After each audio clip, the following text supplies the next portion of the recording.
Okay. All right. So this is a funny quote to start with. Speak when you're angry and you will make the best speech you'll ever regret. And that's very, very true. I'm sure all of us have gone through that. I have been through that many times over till I realized, man, I need to stop. I need to figure out how to get over this, right? You send out this angry email and you were like, okay, now I have to apologize. I have to deal with, because anger expects you to respond immediately and kick back immediately, react immediately. It makes you feel powerful. And later on, you realized, oh, I'm not getting the outcome I want. It was just a spontaneous decision, and now I'm regretting it. So today's learning outcomes, we will understand from Bhagavad Gita, chapter 2, where Krishna gives the 8 steps anatomy of anger, kind of breaking down how anger starts and after anger, what happens. We'll discuss the primary and secondary levels of anger, and how damaging they can be, and healthy anger versus unhealthy anger.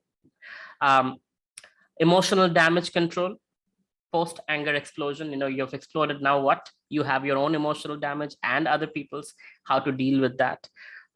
There's a very interesting 4R principle that we will discuss that will really help you eventually. It will take some time and practice, but it will really help you control your mind and control your anger. And then we will go through meditation, mind control workshop. If you're okay with it, I would love to do a 7 to 10 minutes of live demo of meditation, if that's okay with you. Detach from expectation, connected. So at the end, we'll summarize everything and connect it back to how we can use this process to connect back with Krishna and Bhagavad Gita. So let's talk about the 8-step process. So in the Bhagavad Gita, chapter 2.2, text 62, and chapter 2, text 63, in 2 verses, Krishna gives the 8-step process, which in English is: while contemplating the objects of the senses, a person develops attachment for them. From such attachment, lust develops. From lust, anger arises. From anger, complete delusion arises. And from delusion, bewilderment of memory. When memory is bewildered, intelligence is lost.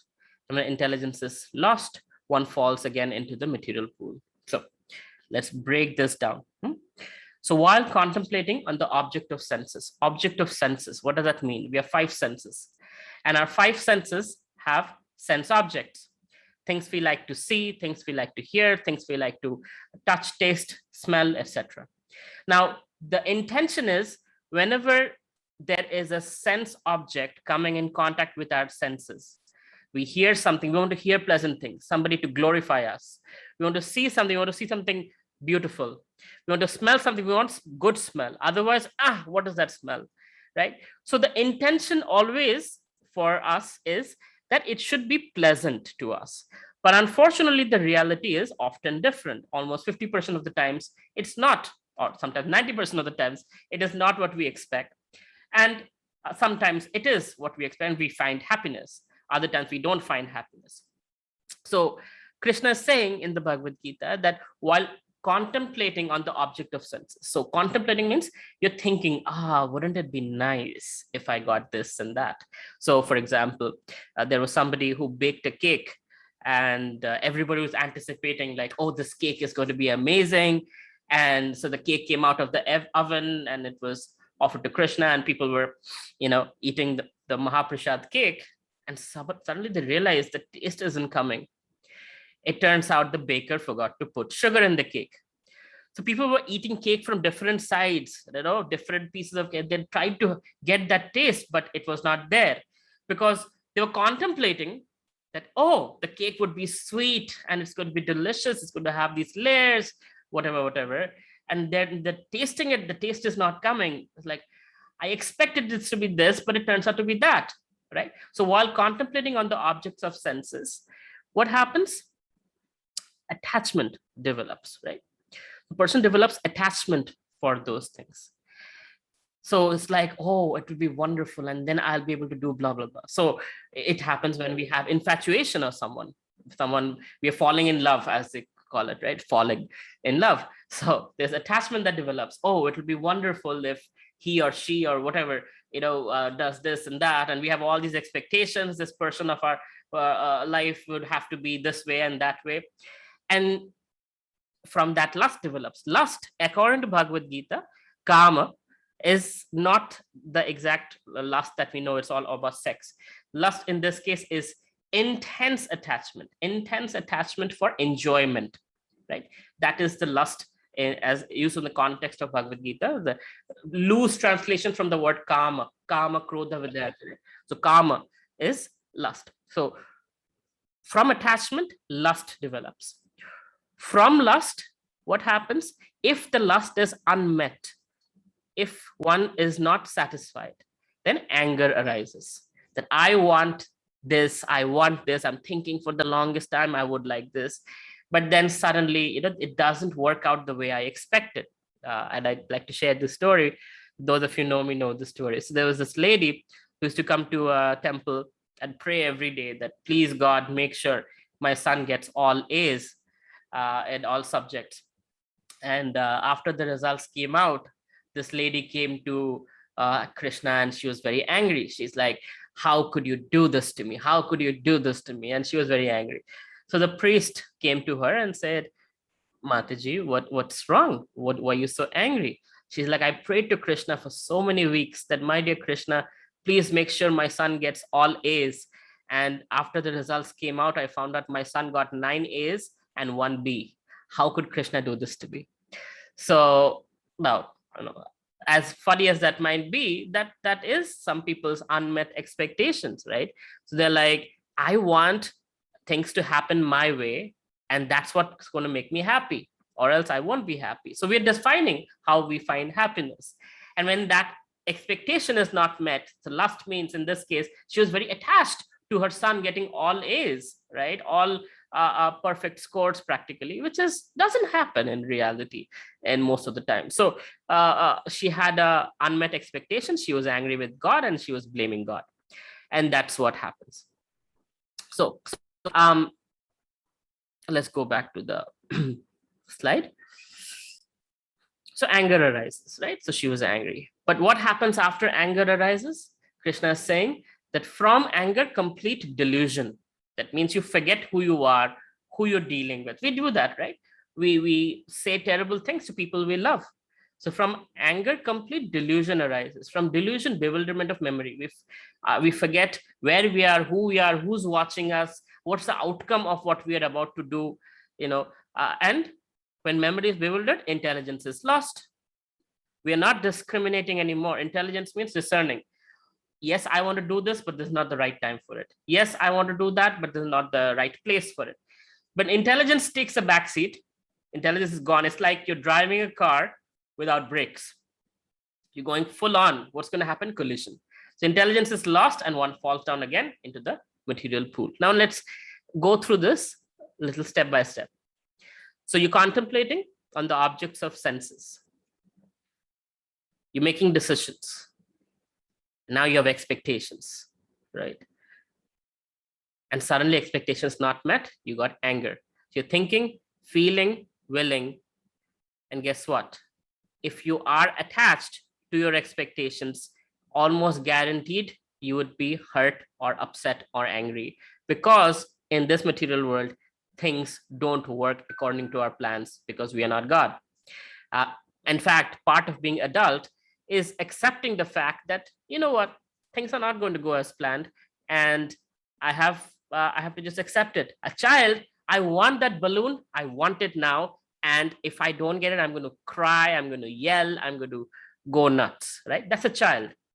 But as an adult, we learn to say, okay, let me be happy with what I have.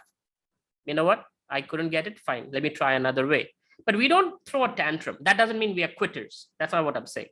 But at the same time, we don't throw a tantrum like a child. We don't get angry, and we don't have to get angry. But some people do. Some people are stuck up in a childlike mindset. And when you're angry, according to Bhagavad Gita, there's delusionment, loss of memory, indiscrimination. And you do stuff that you regret later on. You say things, you do things you regret later on, and you have to apologize for it. And there are two kinds of anger, as I said, primary anger and secondary anger. Now, Let's talk about secondary anger first. In secondary anger, what happens is, for a very small thing, you get very, very upset, disproportionately upset, and it has no constructive purpose, right? So, for example, India-Pakistan match, somebody lost, somebody won, and people going out there beating up fans of the other team. Not necessary. It's just a game. Nobody's going to, but people take it seriously. People go nuts over it. Sometimes people go to the house of the cricket players and break down. I mean, I remember long time back, I think Saurav Ganguly didn't perform too well, and people went to his house and I think started throwing stones. That's terrible. Secondary anger, disproportionate reaction to cause of anger. Primary anger is, you're driving, somebody cut you off, you're angry. Of course, understandably so. It's healthy anger. It is what it is. You're not stone, so you have emotions. So primary anger is okay, but it comes up, it goes down. You get angry, you vent it, and it goes down. Doesn't hurt anybody, doesn't hurt you, moving on. But secondary anger can hurt people, and definitely it can hurt yourself. Now, different people express anger differently. Some people express anger by just letting it out loose, being completely out there. And some people put it inside, their chest, and they get diseases as a result a lot of times. I'll just share a little joke about this. There was this husband-wife. The husband one day was telling the wife that, oh, it's so wonderful, that you're so calm. You're so patient with me. I explode on you and I never see you get angry. I don't know how you tolerate me. I'm very sorry for all the anger I unleash upon you. But the husband was curious to know. He asked the wife that, how do you do it?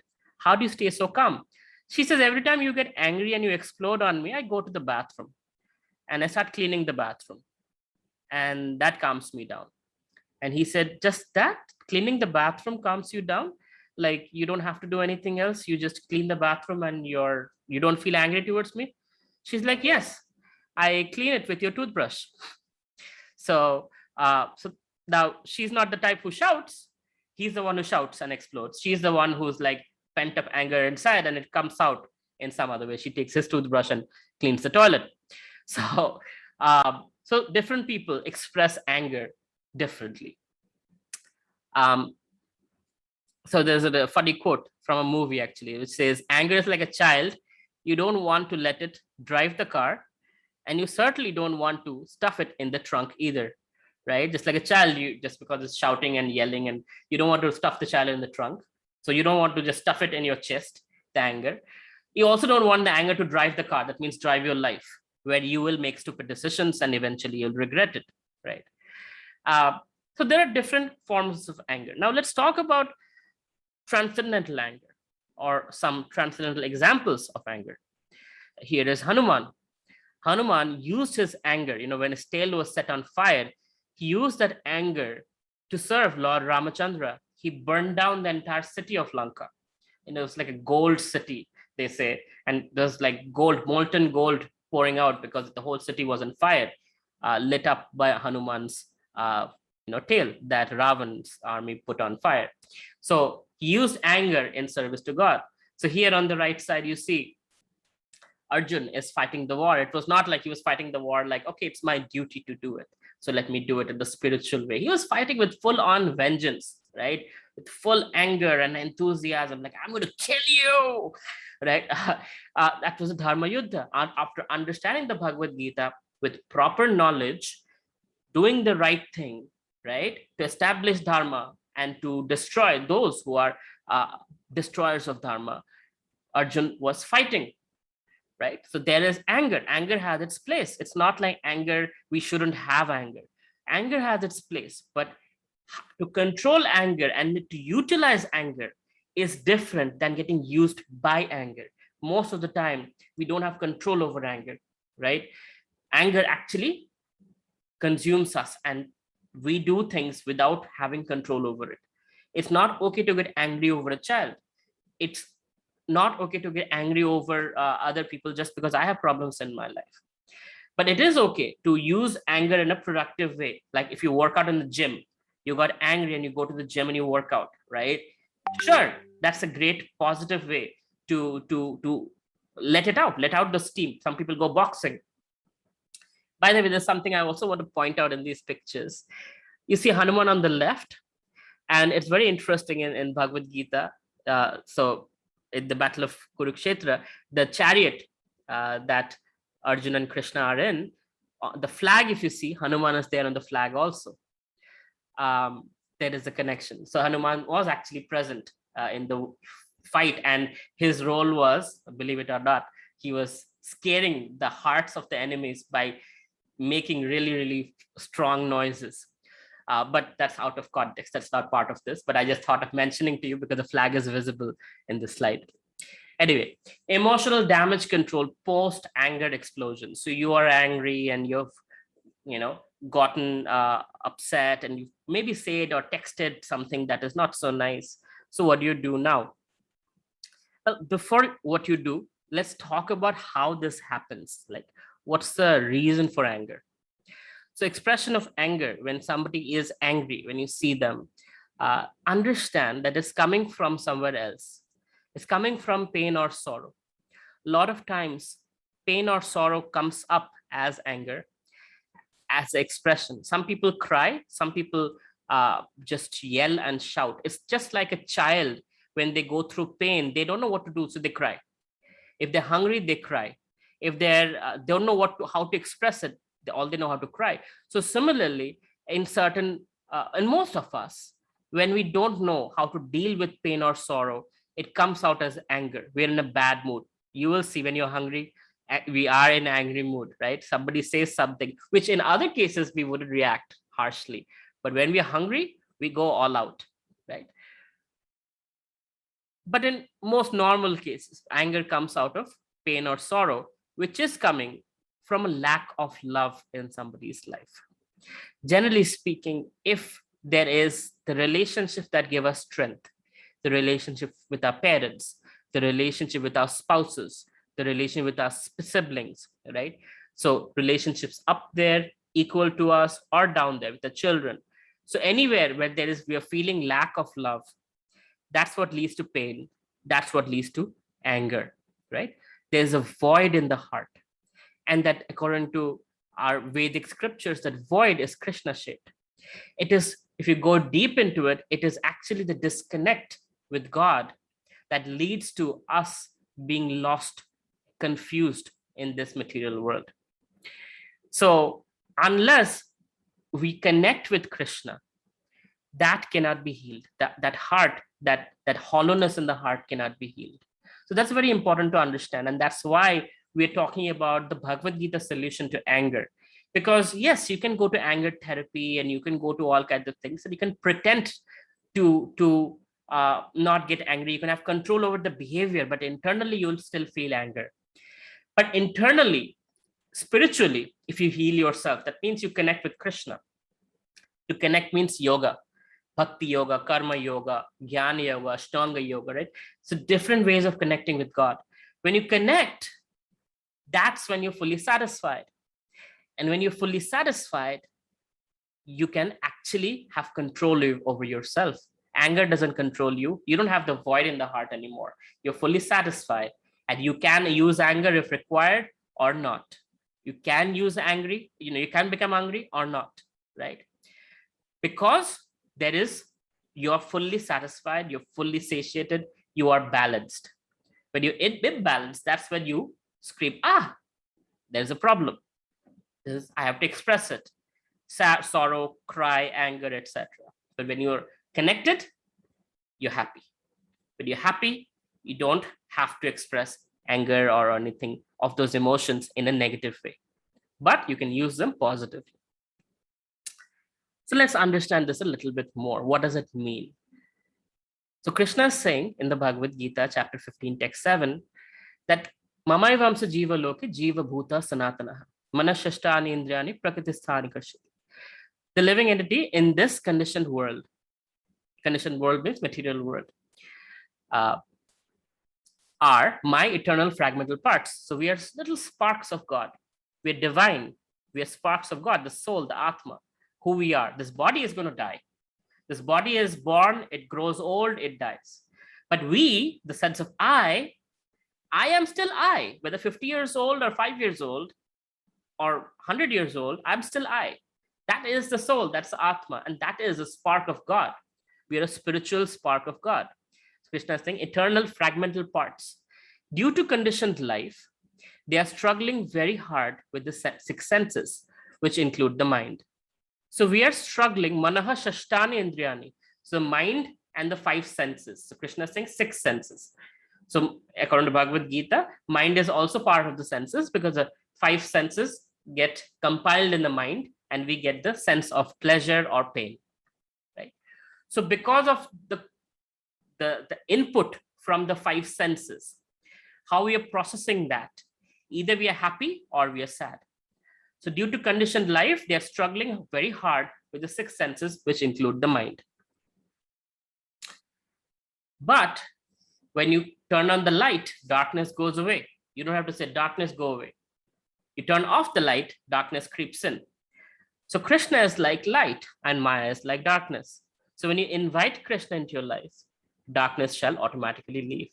So we get Krishna-like qualities. Krishna's qualities come into us when we associate with Krishna, whether through prayers, whether through meditation, whether through chanting, through various activities, services, seva, right? When we associate with Krishna, we become Krishna-like.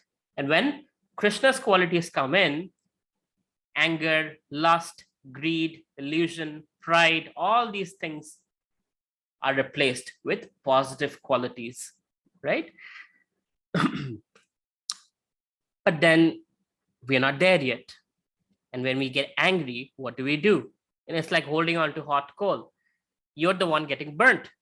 Somebody else did something that is unfair, and you're torturing yourself. You're thinking, I'm going to take revenge. You're feeling angry. You're not able to eat or sleep, right? So it's like holding on to hot coal. So we did talk about philosophy, Bhagavad Gita, but we're not there. We're here. So we have to acknowledge that we are not spiritually so advanced. We are where we are. And from that vantage point, we need to act in our relationship with Krishna and slowly, slowly progress. So when you see yourself getting angry, you see your heart pounding. When you see you breathing very, very fast. When you're angry, you'll notice you're breathing very, very fast. It is important that you realize and recognize, oh my God, I am going to get angry. I'm going to say terrible things. I'm going to do terrible things. Let me hit the pause button right now before things go out of control. And honestly speaking, if you just break the cycle, the brain works in a certain way that your damage probability goes down by 50%. Because when you're angry, these 8 steps that Krishna talks about happens in a microsecond. Tuck, tuck, tuck, tuck, tuck, tuck, and you're boom, you're angry and you're exploding bewilderment memory. You've forgotten who you are and you say terrible things. Somebody says, you rascal, and you say, you blah, and you. So it's very quick. It's very quick. But if you can break the chain, then what happens is there is time for the brain to think. And the front part of the brain, the neocortex, that part of the brain actually comes in and it can think, it can censor things, and it can come in, intelligence kicks in and tells you, hey, be careful who you're talking to. This is your boss. Or be careful who you're talking to. This is somebody you love. Be careful what you're about to do. This has consequences, right? So you have to break the chain. You hit the pause button. You breathe in, you breathe out slowly, right? So because when you're getting angry, you're breathing very fast. Or getting anxious. This happened to me a few weeks ago. We were supposed to have an event and somehow the dates were mismatched. And I just found out I was breathing heavily. I called my mentor and he said, first of all, breathe in, breathe out. I'm like, okay. I don't have time though. Like, just do it. And literally, he had me breathe in for 5 seconds, breathe out for 5 seconds. They're like longer breaths. Okay, breathe in, breathe out, breathe in. So after I did that for 2 to 3 times, I was calm. Then I could think. Then I could decide. And the situation I was in, it wasn't so bad. And he and I both, he didn't have to tell me anything. He said, so what should you do now? And I had the solution to the problem myself. And he said, yes, I think I can take care of it this way. And he's like, there you go. You don't even need me. I'm like, no, I needed you to calm me down, to just pause me, to help me breathe. And it is wonderful how it works. You just have to break the circuit, breathe in, breathe out, slow down, and you will see your intelligence will kick in. But the first thing is you recognize that there is a problem. There is, anger. So you balance your breath and you acknowledge to yourself as you're doing that, I feel angry, or I feel anxious, or I feel whatever the feeling you are. This applies to not only anger, but any emotion, any negative emotion. First thing is, if you acknowledge it, I feel, that means you're separating the emotion from you. I am not anger. I am feeling anger. I am not this rage. I am feeling this rage, right? So there's a difference between me and the emotion. So once you separate that, now you can think, this is me. Should I use anger or should I not? Right? So you reflect. Next R is reflect. Reflect what? Is this healthy or is this unhealthy? Oh my God, I'm overreacting to the situation. Not good. This would not have healthy outcomes. Why am I feeling this? Where is this coming from? Again, this is something, as I was getting trained as a monk, that's something that always got into me. Whenever I would complain, I would be asked, why are you feeling this? Where is this feeling coming from? And it would, most of the times, I would deeply go inside, think through, and feel my ego has been hurt, or I feel I should have gotten something and I've been unfairly dealt with, etc., and go deeper within.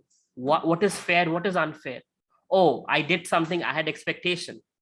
So unmet expectation leading to this unfair feeling, etc. Thereby understanding where my anger is rooted, where it's coming from. Why am I feeling this? Right? So you contemplate based on, now that you know the root of where the feeling is coming from, what action should I take and what reaction will I get? Pray to Krishna, my dear Krishna, please give me the right intelligence so I can act the right way. Call a trusted person, a mentor, a best friend, a sister, a brother, whoever you trust, a grandparent, and reveal your heart. This is what I'm feeling. This is what just happened to me. I feel so stressed. I feel so angry. I feel da, da, da, da, da. And as you speak, the anger will leave you, right? You will feel calm. You will feel much more at ease. And then with that, explore options of resolution, because it's important that you resolve it rather than just, show who's the boss or control. So rectify, right? Now comes the resolution, the rectification part. That, okay, how do I make this situation right? Best case scenario. What is the best I can do? So understand, anger is a toxic way to feel powerful. Why do we get angry? Because I want to show you who's the boss. How dare you do that to me, etc., right? So anger is a way of showcasing power. And every human being wants to have that control in life, but they can show the power. But yelling and shouting and beating somebody up is one way of showing power. Are there healthy alternatives, right? Something that we need to ask ourselves, which is more important, anger or outcome, right? I remember there was an investor pitch, and there was this judge. This is the time when I was actually a young entrepreneur, and there was this particular judge who was not very nice. He was not nice to people, and he was making comments that could make people angry pretty easily. But obviously, all the entrepreneurs who pitched tolerated that and moved on. There was one guy who came, and he just took out the laptop cord and threw the mouse and made a whole scene. He couldn't contain it. And of course, he was disqualified and everything for his behavior. I felt a little bit of angry too, but took it inside, thought of what is the outcome. The outcome is, if I win this, I win prize money, I get recognition, my startup gets what it deserves, and that's totally worth it, taking this gentleman who's not so nice, tolerating his behavior. And with that understanding, a lot of times all of us make that choice, right? Whether it's with the boss or whatever the situation. So it's important to ask ourselves, what is more important? Showcasing anger, showing them who's the boss, or the outcome that I want to get that outcome, rather than getting lost in arguments. I am right, no, I am right, no, I am right, no, I am right, right? So what is the outcome I want? Having clarity on that is very important. That I am looking for that promotion, or I'm looking for that job, or I'm looking for that government file to get whatever, etc. Right? Whatever the outcome might be, is anger going to help it or something else going to help it? Let me figure out, without damaging myself or others, how can I get what I want? Focus on what is in your control rather than what we cannot control. So anger is talking about unfair, this, that, change the past. Generally, we are talking about something in the past, right? Generally in married relationships, this is very common. On such and such anniversary, you said such and such things in front of my in-laws, and da da da da. And I remember this 15 years ago it happened. Old married couples, that's how bickerings happen, and it's very common. But the point is, that's not in your control. The past cannot be changed. The future is based on what you do right now. So the present is in your control, and there is only limited things in the present that are in your control. So what do? Focus on what you can do to get the outcome you want. That's the rectification process. And once that is there, you reinstate back in action. You have done the thinking process, you reinstate back in action. Now, again, this process might seem long. This also happens in a microsecond. When I was figuring out, how to deal with anger, like, as a young CEO, early 20s, there is a certain arrogance that comes, raising millions of dollars and having success at the early age. I was arrogant. So I wouldn't be able to tolerate somebody saying something not so nice to me because of the pride, the false ego that was there. And I realized that it's not healthy. I once, blusted out on one of my investors, and that wasn't very nice. That didn't end well. And I told myself, Avelo, you need to learn how to control your anger. You need to learn how to not, deal with the aftermath, but actually not let this happen. And I went through this 4-hour process over and over. Now, it might seem like a long process, but every time it got better and better. Right? I was able to pause myself either at the contemplation moment or at the moment of frustration, just about to get angry, or I got angry, but I controlled myself, right? So every time following the 4-hour process, thinking through what is the outcome I want, will getting angry help me? Is this in my control? Is it not in my control? Is this a person that I should be getting angry with? Should I not, etc.? What's the outcome? Constantly, even 5 seconds of breathing in, breathing out, thinking through, what am I about to do? Is this going to be helping me or hurting me? Based on that, things got a lot better. And today I can do all of this in a microsecond and protect myself from the negative effects of anger. Doesn't mean I don't get angry. I do get angry. Ask anybody who's close to me, you will know. Having said that, it's much less than it used to be. It's almost 95% less than what it used to be. And that's coming from practice. So the recognize, reflect, rectify, reinstate, the 4-hour principle, it works beautifully, but it takes time. Every time, just make sure you get better. You can recognize the anger where you are in the 8-step process and recognize it, reflect, rectify, and then do what you need to do, whether sending an email, whether responding, etc. But hit the pause button. Look back at the history, look at the person that you're dealing with. And if you have to speak, rather than saying you are this and you are that, speak in I statements. I feel angry. I feel hurt by your behavior. I don't feel I'm being treated fairly here. I had mentioned this earlier and I'm mentioning it now. I. So you're not telling the other person, so they don't feel they have to defend themselves. It allows the other person to think clearly. That, oh, you know what? That person has a point. I wasn't fair. Maybe I hurt the person. Oh, that's not nice. I have control to say I felt hurt. And my feeling is my feeling. So guess what? The other person, if they're conscious, they will say, I'm sorry you feel hurt. That was not my intention. I'm very sorry about that, right? So, and then what happened? Now the two people can have a conversation and get the outcome that both parties want, rather than fighting over, I am right, my daddy is better than your daddy, etc. Right? Okay, now we'll talk about mind control and meditation, but let me just quickly pause and see if you have any questions. Okay, what if the other person is not a well-wisher? If the other person is not a well-wisher, avoid and move on, right? If you need to defeat them and you have the ability, do it, but it's not recommended unless you're super mature spiritually, emotionally. If it is not a nice person, avoid them and get the hell out, or complain to higher authority, or do whatever it needs to be done, but don't degrade yourself to a behavior that you regret later on, because others might be watching, and that's not the best version of yourself. So it's not worth degrading yourself just because somebody is not a nice person.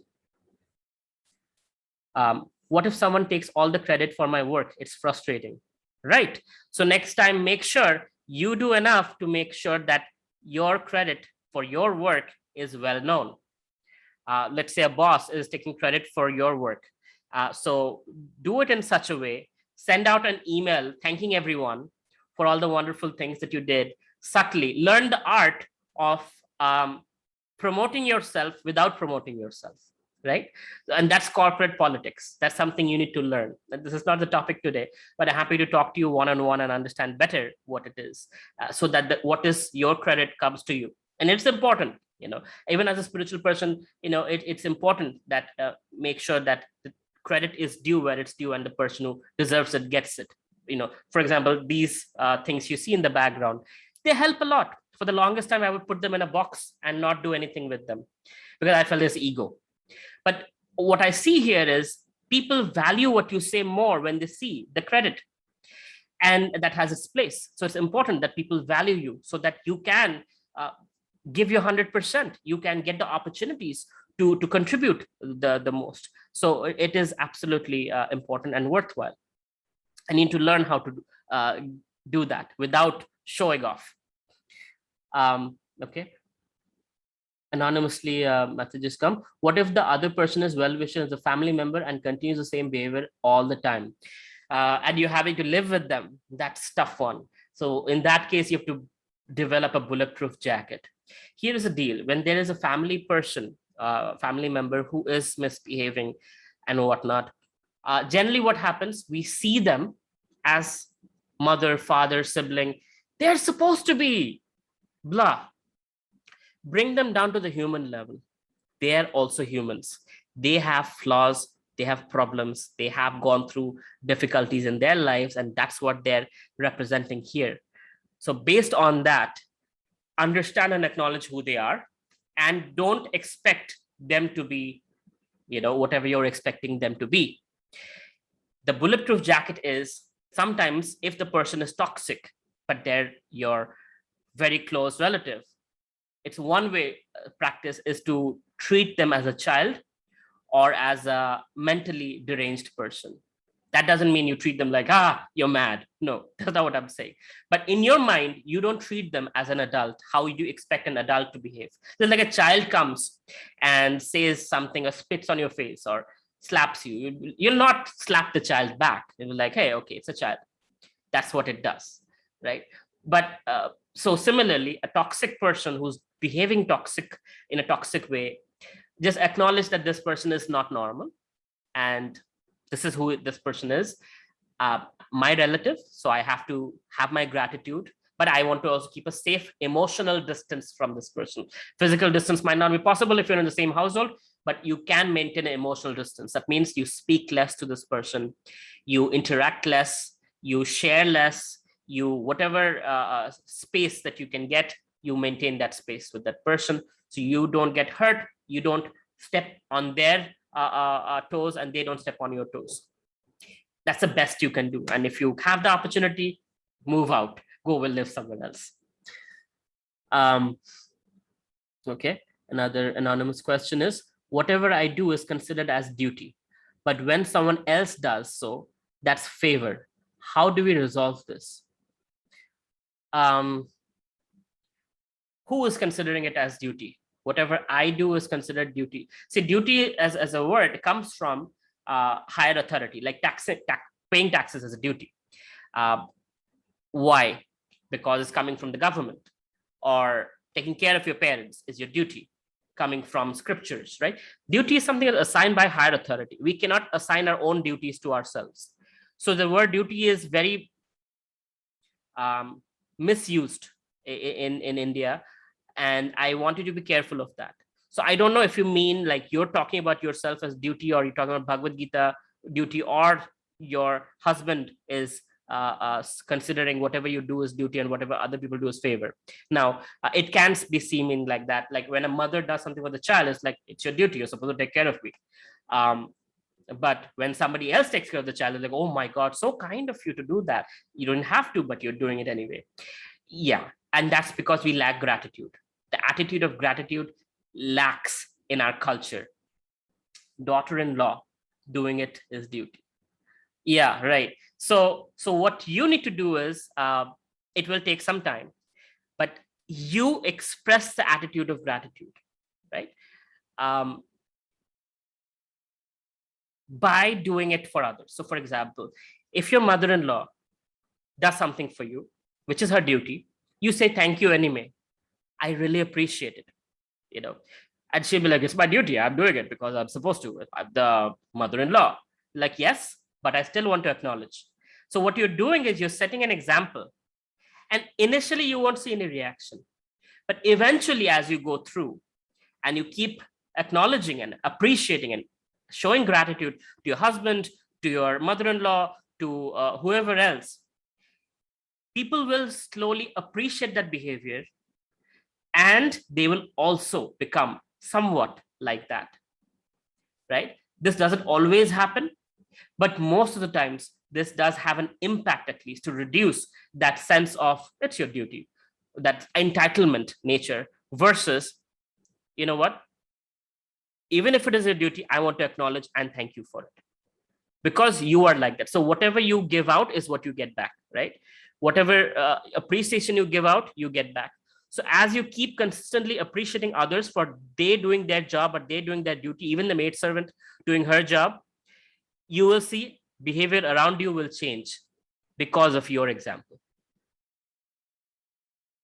It takes patience. So work with me there. Caution. Oh, sorry. I'm my toxic family relationship. I get angry all the time. How do I heal myself? Do I have to be conscious all the time to not be angry? No, Kaushik, that's not how it is. You're not a robot that you can always be perfect. But the point is, what you're not getting from your family, you need to source it somewhere else. I grew up in an environment where I didn't have my father's support. And eventually, by Krishna's mercy, I got my mentor in my life, who came in and gave me unconditional love and the support that a father gives. I got that at a late stage of my life when I was 17 years old, but that healed me. And I was able to get that and be the person that I am today. I was a complete introvert who couldn't talk to anyone, who was completely low self-esteem kind of a guy, because that's what happens when you don't have the father side of the family working for you. This is a very common psychological phenomenon. But in my case, having my mentor, healing that side of me, helped me become the strong person that I am today. So my suggestion to you would be that whatever you're not getting from your family, try to resource that from a friend, from a lover, from a mentor, or somebody who can help you through it. I'm happy to talk to you. I'm happy to help you in any way I can. But the point is, resource yourself to get what you're lacking from family, so from somewhere else. And you will see that it'll help you heal yourself. Kaushik, you can, at the end, I'll share a number. You can set up a 15-minute call with me. I'll be happy to help you out. Okay. All right. Going back to mind control and meditation. So Generally, people think mind control means controlling somebody else's mind. But before you do that, first learn to control our own mind, because the anger and everything else, lust, greed, everything is in our mind.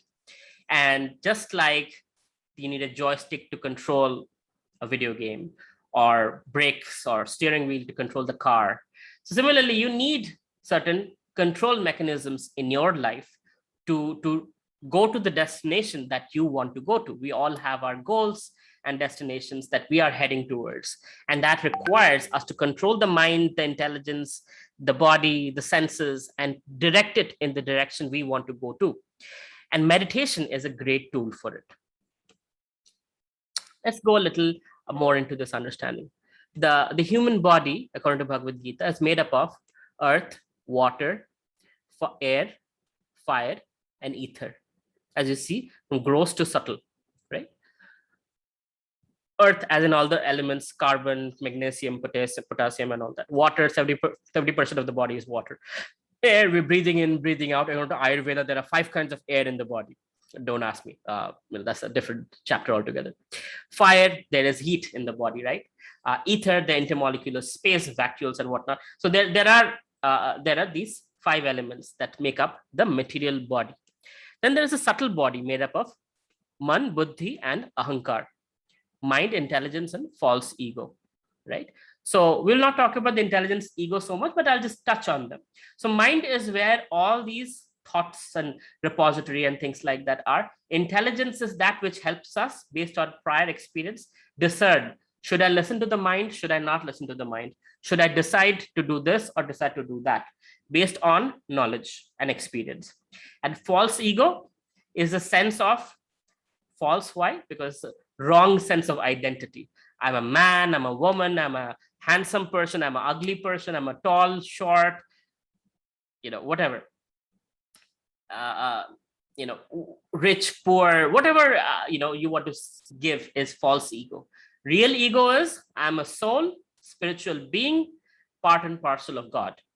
That's the real ego, real sense of identity. So, but we'll, focus on the mind for now, mind control and meditation. When we study the Bhagavad Gita together, we'll go deeper into these topics. So mind is where thoughts are, desires are, and emotions are. And when we are able to control these things, I'm not saying stop it. I'm not saying end it. I'm not saying make them zero, but I'm saying control it, just like fire. In the cooking stove, you can control the fire. Low heat, high heat, mid heat, right? Accordingly, you can cook exactly. If it is uncontrolled, it'll burn the food. If it is absolutely zero, it'll also ruin the cooking.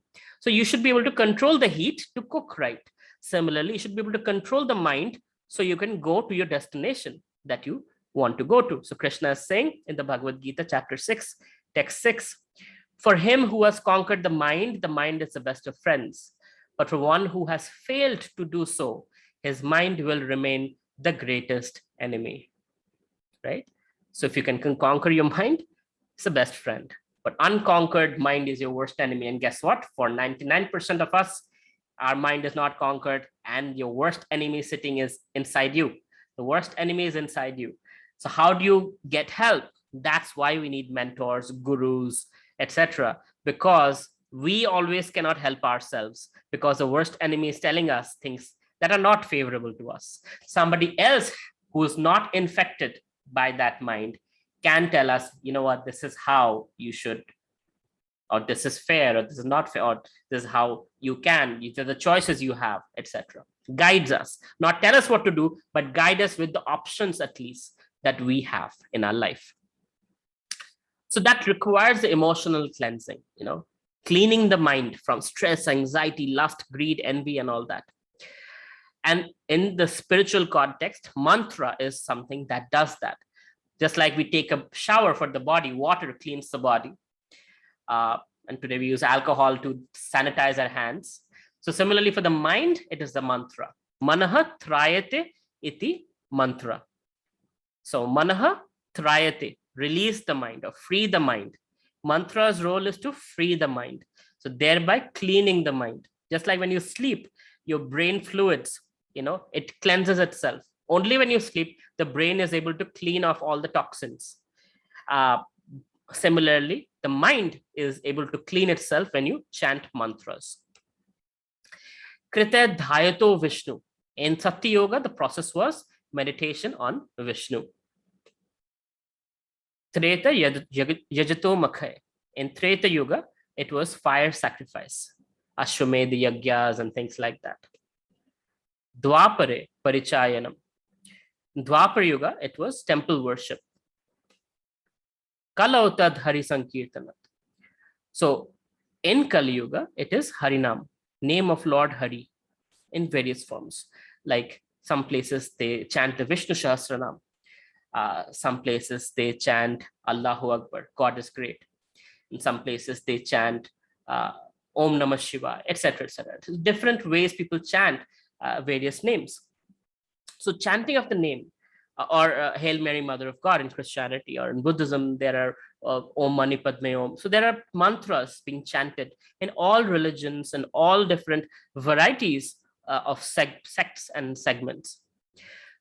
But in Kali Santarana Upanishad, which is mainly for Kali Yuga, it is very clearly stated that the Hare Krishna Mahamantra, Hare Krishna, Krishna Krishna, Hare Hare, Hare Rama, Rama Rama, Hare Hare, that this 16 syllabled mantra, Soda Shakam, after searching through all the Vedic literature, one cannot find a method of religion more sublime for this age than the chanting of Hare Krishna, right? So there is nothing more simple, nothing more sublime than chanting this Mahamantra. And Krishna is saying, I am in my name. So when you say Krishna or Vishnu or Vasudev, Om Namo Bhagavate Vasudevaya, any of those mantras, Govinda, right? Tirupati, you go, they say Govinda, Govinda, right? Krishna is in his name. You're associating with Krishna through his name. His name and the name and the named are non-different. You say Coca-Cola, Coca-Cola, Cola-Cola, Coca-Cola, you don't get the same effect. When you say Hare Krishna, Krishna Krishna, Hare Hare, Hare Ram, Ram Ram, Hare Hare, you get the same effect. Now, I had asked you that I would give you a live demo, and I want to ask you, will you be willing to spend 10 minutes of your time of this session actually chanting the Hare Krishna mantra and experiencing meditation? If yes, say yes. If no, say no. So for all yes. Okay, fantastic. I know most of you probably don't have beats, but that's okay. I have beats.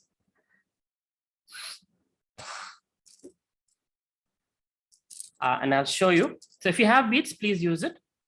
So the process of chanting is you hold on the beads on your middle finger, and with your thumb, you pull it towards you, right? One bead at a time. There are 108 beads.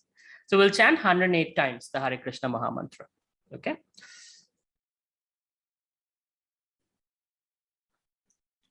So the name is in front of you, the mantra.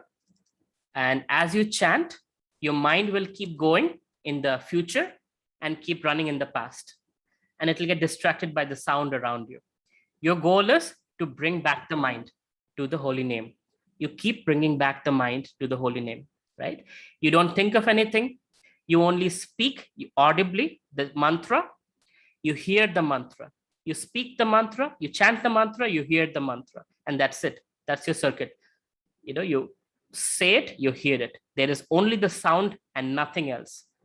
You know, nothing else should matter to you. For this 10 minutes, nothing else exists. If your mind keeps going here and there, bring it back. And that's the practice. That's the meditation we are practicing today. So with me, you can chant audibly so you can hear it, speak and hear, and you can close your eyes or you can open your eyes and just keep your eyes on the mantra, right? Hare Krishna, Krishna Krishna, Hare Hare, Hare Ram, Rama Rama, Hare Hare. Hare Krishna, Krishna Krishna, Hare Hare, Hare Ram, Rama Rama, Hare Hare. Hare Krishna, Krishna Krishna, Hare Hare, Hare Ram, Rama Rama, Hare Hare. Hare Krishna, Krishna Krishna, Hare Hare, Hare Ram Ram Hare Hare, Hare Krishna Krishna Krishna Hare Hare, Hare Ram Ram Hare Hare, Hare Krishna Krishna Krishna Hare Hare, Hare Ram Ram Hare Hare, Hare Krishna Krishna Hare Hare, Hare Ram Ram Hare Hare, Hare Krishna Krishna Krishna Hare Hare, Hare Ram Ram Hare Hare, Hare Krishna Krishna Krishna Hare Hare, Hare Ram Ram Hare Hare, Hare Krishna Krishna Krishna Hare Hare, Hare Ram Ram Hare Hare, Hare Krishna Krishna Krishna Hare Hare, Hare Ram Ram Hare Hare, Hare Krishna Krishna Krishna Hare Hare, Hare Ram Ram Hare Hare, Hare Krishna Krishna Krishna Hare Hare, Hare Ram Ram Hare Hare, Hare Krishna Krishna Krishna Hare Hare, Hare Ram Ram Hare Hare, Hare Krishna Krishna Krishna Hare Hare, Hare Ram Ram Hare Hare, Hare Krishna Krishna Krishna Hare Hare, Hare Ram Ram Hare Hare, Hare Krishna Krishna Krishna Hare Hare, Hare Ram Ram Hare Hare, Hare Krishna Krishna Krishna Hare Hare, Hare Ram Ram Hare Hare, Hare Krishna Krishna Krishna Hare Hare, Hare Ram Ram Hare Hare, Hare Krishna Krishna Krishna Hare Hare, Hare Ram Ram Hare Hare, Hare Krishna Krishna Krishna Hare Hare, Hare Ram Ram Hare Hare, Hare Krishna Krishna Krishna Hare Hare, Hare Ram Ram Hare Hare, Hare Krishna Krishna Krishna Hare Hare, Hare Ram Ram Hare Hare, Hare Krishna Krishna Krishna Hare Hare, Hare Ram Ram Hare Hare, Hare Krishna Krishna Krishna Hare Hare, Hare Ram Ram Hare Hare, Hare Krishna Krishna Krishna Hare Hare, Hare Ram Ram Hare Hare, Hare Krishna Krishna Krishna Hare Hare, Hare Ram Ram Hare Hare, Hare Krishna Krishna Krishna Hare Hare, Hare Ram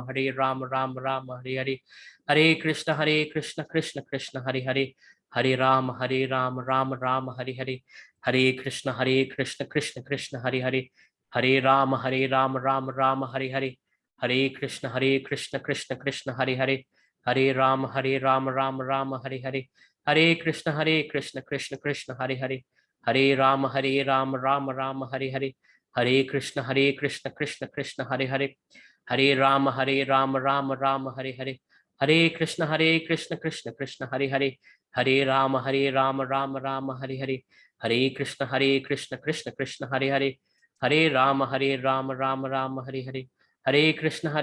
Krishna Krishna Hare Hare, Hare Ram Ram Hare Hare, Hare Krishna Krishna Krishna Hare Hare, Hare Ram Ram Hare Hare, Hare Krishna Krishna Krishna Hare Hare, Hare Ram Ram Hare Hare, Hare Krishna Krishna Krishna Hare Hare, Hare Ram Ram Hare Hare, Hare Krishna Krishna Krishna Hare Hare, Hare Ram Ram Hare Hare, Hare Krishna Krishna Krishna Hare Hare,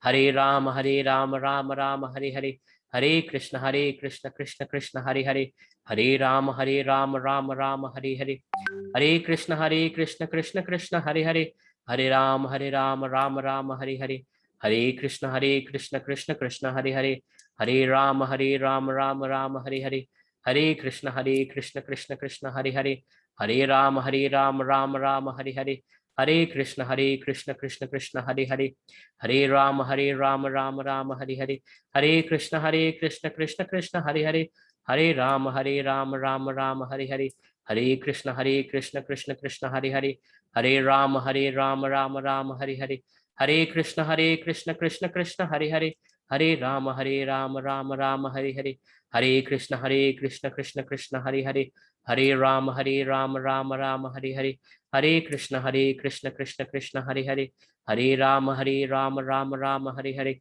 Hare Krishna Krishna Krishna Hare Hare, Hare Ram Ram Hare Hare, Hare Krishna Krishna Krishna Hare Hare, Hare Ram Ram Hare Hare, Hare Krishna Krishna Krishna Hare Hare, Hare Ram Ram Hare Hare, Hare Krishna Krishna Krishna Hare Hare, Hare Ram Ram Hare Hare, Hare Krishna Krishna Krishna Hare Hare, Hare Ram Ram Hare Hare, Hare Krishna Krishna Krishna Hare Hare, Hare Ram Ram Hare Hare, Hare Krishna Krishna Krishna Hare Hare, Hare Ram Ram Hare Hare, Hare Krishna Krishna Krishna Hare Hare, Hare Rama Rama Rama Hare Hare, Hare Krishna Krishna Krishna Hare Hare, Hare Rama Rama Hare Hare, Hare Krishna Krishna Krishna Hare Hare, Hare Rama Rama Hare Hare, Hare Krishna Krishna Krishna Hare Hare, Hare Rama Rama Hare Hare, Hare Krishna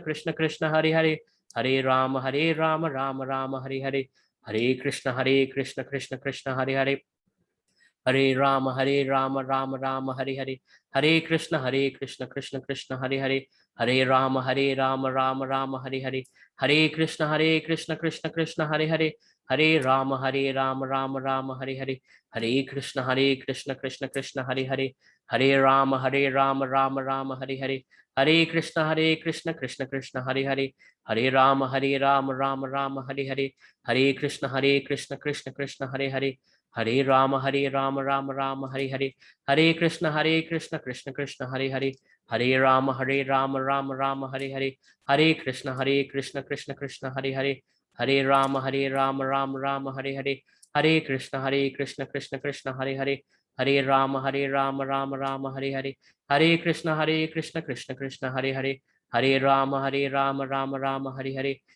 Hare Krishna Krishna Krishna Hare Hare, Hare Rama Rama Hare Hare, Hare Krishna Krishna Krishna Hare Hare, Hare Rama Rama Hare Hare, Hare Krishna Krishna Krishna Hare Hare, Hare Rama Rama Hare Hare, Hare Krishna Krishna Krishna Hare Hare, Hare Rama Rama Hare Hare, Hare Krishna Krishna Krishna Hare Hare, Hare Rama Rama Hare Hare, Hare Krishna Krishna Krishna Hare Hare, Hare Rama Rama Hare Hare, Hare Krishna Krishna Krishna Hare Hare, Hare Rama Rama Hare Hare, Hare Krishna Krishna Krishna Hare Hare, Hare Rama Rama Hare Hare, Hare Krishna Krishna Krishna Hare Hare,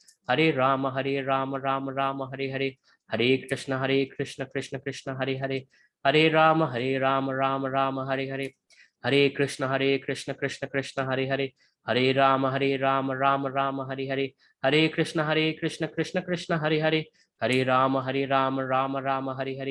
Hare Krishna Krishna Krishna Hare Hare, Hare Rama Hare Hare, Hare Krishna Krishna Krishna Hare Hare, Hare Rama Hare Hare, Hare Krishna Krishna Krishna Hare Hare, Hare Rama Rama Hare Hare, Hare Krishna Krishna Krishna Hare Hare, Hare Rama Rama Hare Hare, Hare Krishna Krishna Krishna Hare Hare, Hare Rama Rama Hare Hare, Hare Krishna Krishna Krishna Hare Hare, Hare Rama Rama Hare Hare, Hare Krishna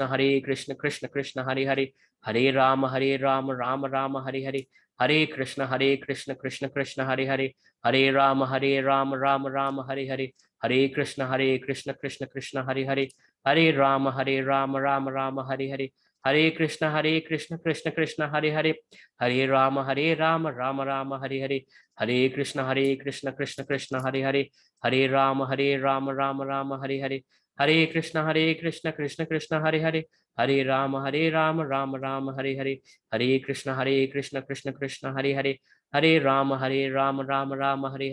Hare Krishna Krishna Krishna Hare Hare, Hare Rama Hare Hare, Hare Krishna Krishna Krishna Hare Hare, Hare Rama Rama Hare Hare, Hare Krishna Krishna Krishna Hare Hare, Hare Rama Rama Hare Hare, Hare Krishna Krishna Krishna Hare Hare, Hare Rama Rama Hare Hare, Hare Krishna Krishna Krishna Hare Hare, Hare Rama Rama Hare Hare, Hare Krishna Krishna Krishna Hare Hare, Hare Rama Rama Hare Hare, Hare Krishna Krishna Krishna Hare Hare, Hare Rama Hare Hare, Hare Krishna Krishna Krishna Hare Hare, Hare Rama Hare Hare, Hare Krishna Krishna Krishna Hare Hare, Hare Rama Hare Hare, Hare Krishna Krishna Krishna Hare Hare, Hare Rama Hare Hare, Hare Krishna Krishna Krishna Hare Hare, Hare Rama Hare Hare, Hare Krishna Krishna Krishna Hare Hare, Hare Rama Rama Hare Hare, Hare Krishna Krishna Krishna Hare Hare, Hare Rama Hare Hare.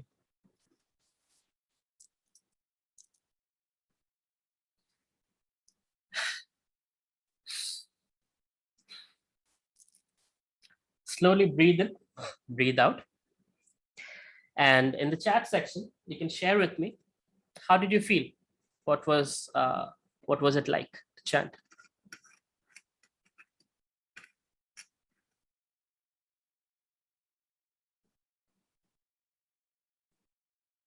Peaceful. Too good.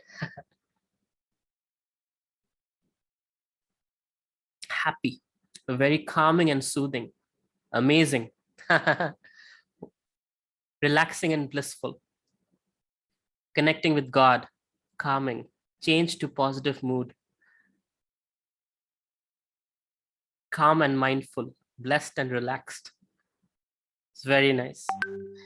One thing I'm sure you noticed, that the sense of time just went away, right? 10 minutes doesn't feel like 10 minutes. It feels like it's just gone somewhere, because time is not in the spiritual dimension. The spiritual world, there is no time. So you got a hint of a spiritual experience. And when you like something, which seems like most of you like your experience, you should do it every day. So I would recommend that every day chant Hare Krishna, even if it is one round, that is 108 times. You do it, it will have an impact on your anger, on your lust, greed, envy, pride, all the things, all the negative emotions that we have, it will have an impact on that. Only me and the surrounding sound. Beautiful. Forgot my present and future in the moment, chanting beloved Lord Krishna. You guys are very, very advanced. Otherwise, such wonderful realizations is not possible. All right, this is great. Now, with the clarity of mind, right? Since we're talking about anger, it is important that we have tools, we know that, but also the need to change. So the decide, disgust, and desire that I want to change this, have a resolve to have a compelling vision, the kind of person you want to be, the kind of qualities you want to have, and slowly act on them day by day, right? Like having a meditation routine every day, having, learning the Bhagavad Gita, like every Friday, we study the Bhagavad Gita together. All the entrepreneurs and professors, doctors, lawyers, different professions, we study the Bhagavad Gita together. So I invite you. You can also join. I'll at the end give you the number, and understand that when Krishna says that we are all parts and parcels of Krishna. So when you see God in every living entity, not just humans, but all life, all living entities, you can learn to treat them with love and respect, because that's the basic need. The fundamental need of every living being is to love and be loved. We are all seeking love, and we are all looking to give love, right? But you have to receive love to give love. I have been fortunate. I have received love from my Guru Shishya Parampara, spiritual love. And I'm able to, I'm sharing that with you.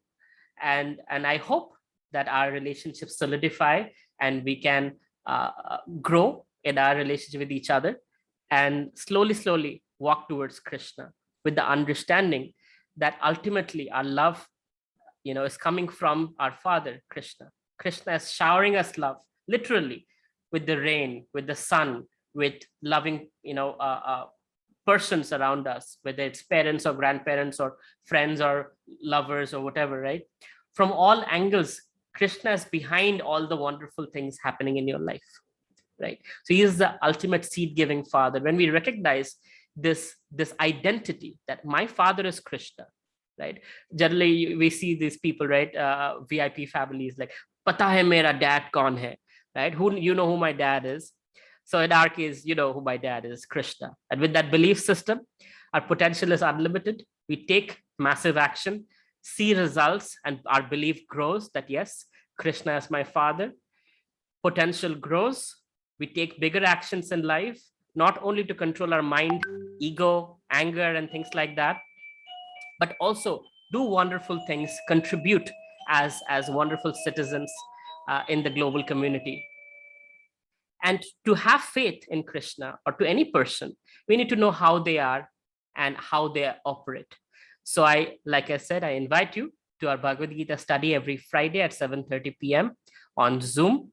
It is absolutely free. You can come, ask questions, and learn from each other. We study verse by verse, go deep into details, context, and how it applies to our personal life, our professional life, our business life, etc. Right? Also, you can connect with me. I'm the only person in this world with the name Avelo Roy. So you can connect with me on Instagram, LinkedIn, or you can watch many of the videos on YouTube/Avelo Roy, where I've talked about Bhagavad Gita. There's chapter by chapter summary for till chapter 5. So Bhagavad Gita, there are chapter summaries, there are different topics of Bhagavad Gita that is discussed. So there are 200 plus videos on my YouTube channel. You can go watch them. And if you want to join our Bhagavad Gita study on Fridays, WhatsApp this number or call this number. Sarvanu will pick up and he will add you to the group. Okay, so I'll stop here and see if there are any questions.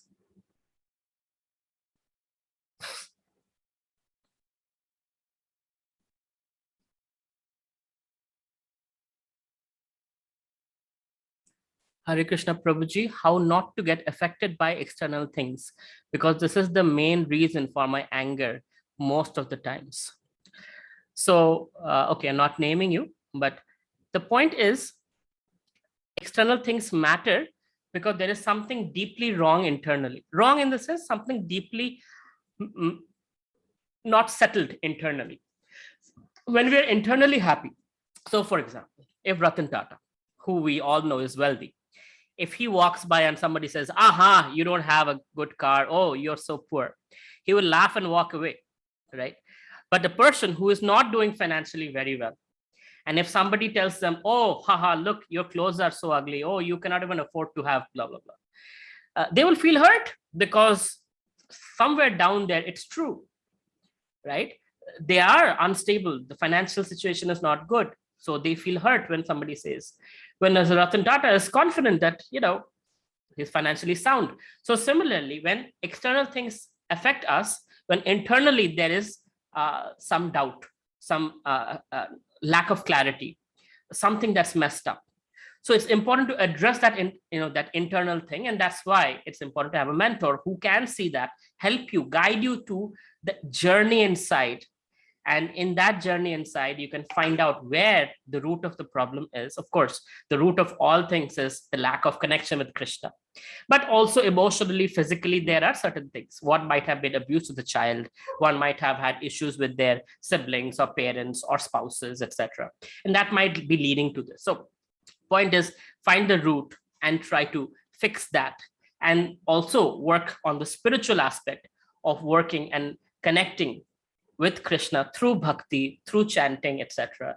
And you will see you get healed slowly, and you will not be affected what happens externally. And very good question, because when you get affected externally means other people have the remote control to your life, which is not good, which is not a position of power. Shankar is saying, Prabhuji, I have developed a lot of hatred for my partner because of suppressed anger. So how do I come out of that? The antidote for any toxic thing, just like for poison, there's an antidote. So for hatred, the antidote is gratitude. Because you're saying it's your partner, I don't know if it's a business partner or life partner, but whatever partner might be, write down things that you're grateful to this person for. I'm sure this person has done some things that are good. And of course, there are things that bother you, right? So write down the good things and acknowledge it, that there are good things also, and focus on that. Because sometimes what we do is we focus on only the negative aspect, not the positive. So with that, now acknowledge the negatives also true, and have clear line of communication. And based on that, of course, I don't know how bad the situation is. I can help you one-on-one if you need my help. But so again, the same number can be WhatsApp. If you need 15-minute consultation with me, I'm happy to talk to you. But the point is, first, focus on the gratitude aspect. Number two, have a clear communication and acknowledge the good things and the negative things, and just see, speak in I statements, like I mentioned. I feel hurt when you do this. Is there a way to change that? Is there an alternative? Is there something I can do from my side? to change? And can you also do certain steps from your side to change? So have a constructive conflict resolution communication, right? And you will see that both parties eventually, if not initially, but eventually will act in a direction that might be positive for both of you, right? Santosh, VK, Hare Krishna Prabhu. We have no control over negative thoughts. However, after coming into Krishna consciousness and chanting 16 rounds daily, the way we respond to such thoughts has drastically improved. Yes, just like it is explained that even the purest of yogis, their mind is like the ocean. Just like in the ocean, the rivers gush in with full force. If you see the Amazon, gushing into the ocean, it's like thousands of quintals, going in every second. But the ocean is calm. It's calm and its level also doesn't change. So similarly, the yogi's mind is calm. The negative thoughts will come, but you can choose not to react. You can choose, or based on your spiritual connection with Krishna, you can be so solidly grounded that it doesn't bother you, right? You can acknowledge it that there is a negative emotion, and it will come and it will also go away. It'll go through you. And you'll be able to see the other person like, oh, wow, you know what, this person might be going through some difficulties. Let me try to help them, rather than how dare you say this to me? I'll also say this to you, right? Is there a way to avoid such negative thoughts and increase positive thoughts? Associate with the most positive person, Krishna, and you're doing that, and you will see that slowly, as you surround, we are in work environment, we are working, we're in transportation, we're walking down the roads. There are going to be negative situations, and that's not in our control. People are going to do negative things to us. That's not in our control. But how we choose to react is on us. Whether we get affected by it is on us. Just like a non-stick pan, right? The water doesn't stick, or the oil doesn't get stuck to the pan. So similarly, water on the lotus leaf, you see the water, it's hydrophobic. So similarly, we become hydrophobic to negativity. But we cannot change other people, we can only work on ourselves. And if we are positive, no matter how negative the situation is, it will become positive eventually. Okay, another anonymous question. I'm so glad to have met you. I have a silly question though. Why are you doing this for almost near to free? In fact, I do this for free. I have been doing this free for 15 years. But I realize people don't take me seriously when I do things free. So we charge a small amount of money to pay for the Facebook ads. And that makes people serious. That's why. And you have other things, precious things, purely because you love Krishna, or you decide to answer the question. Yeah, I love Krishna. I am experiencing happiness. See, the point is, when I went through the crisis of my parents separating, me having financial issues, and starting a startup with minus $37,000, in debt, that time Bhagavad Gita helped me so much, from zero to $1 million, building $1 million company. I promised myself, if I get over this negative situation, I'll dedicate my life to helping my next generation understand the science of Bhagavad Gita. And that's what I'm doing. And I've been doing it for the last 15 years, like I said, but only recently I've been charging for it, and because, it makes people more serious. I get people like yourself who are actually sincere seekers, rather than time wasters who come and say Hindu, Muslim, this, that, just trying to create anger and create negativity in the name of spirituality. Water on lotus leaf. It's a Vedic example. Prabhuji, what is the coping mechanism of fear? Because you're a devotee, holding onto Krishna's lotus feet very tightly, and the disciplic succession, having a strong relationship with your disciplic succession, your mentor, your guru, all the way back to Krishna. When you have that strength, then fear does not even come close to you, because you're strong. Krishna will take care of things. You're like Prahlad Maharaj. But so you have to deepen that relationship. How do you deepen the relationship? By revealing your heart and receiving advice, right? You reveal your heart, you receive advice. Thereby, there's deepening of understanding of each other, and there's seva. You serve the person in your capacity, and thereby the depth becomes stronger. You get to know each other, and when there is strength in connecting with Krishna through the Guru Shishya Parampara, fear is a foreign object for you.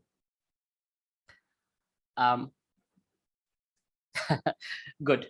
Happy to hear. Thank you very much. It's been a pleasure with all of you. If you, again, I'll share the number. I would love for all of you to please come and join the Bhagavad Gita study. We study every Friday, 7:30 p.m. WhatsApp that number. And if you need my time, if you need to talk to me one-on-one on any personal issue, 15 minutes calls or longer, we can decide. WhatsApp this number, Sarvanu Bose. He will take care of things for you. Thank you so much and have a wonderful rest of the Sunday and have a wonderful Independence Day. Take care. Hare Krishna, everyone. Have a good night.